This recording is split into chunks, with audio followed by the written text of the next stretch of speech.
tohle, a nebo udělám toto, jo? Ej, super! Tyjo! A krpek měl dlouho záda. Ale letíš na zem jako svině. Takže buď to vždycky odrazíš, anebo chytáš. Jo? A nebo to schytáš. Pojď. Devítku Pojď do ty, palice. To nejde. Jako to... Pamatuj si, když vždycky takhle spoužíš, tak si vždycky ublížíš sám.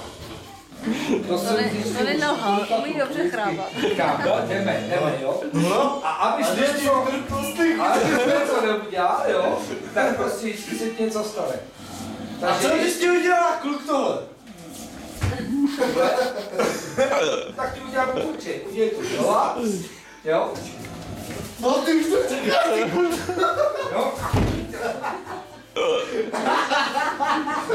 No on to říkal točpej, to ti říká. Protože víš co, buď to se to předvádí, nebo se to dělá. A No já opravdu dostávám. No. Ne, to nemůžu. Ty jsi starý, ještě by se zpomohl. To už dělá. Ne, už je to ven, stop ty vole. Ne. To je hoří. Tohle to jsou největší úrazy. To jsou největší úrazy. Nikdy to nedělejte. Protože Panu mám čupáky a budete v piči. Máme zabavače z telefonu. vycházíš z údělu, anebo z ty energie jsou jiná No jo, ale podívej.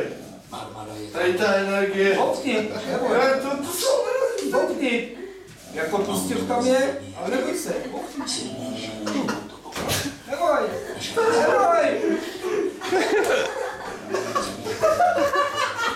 Neboj. Hej, uráš tady.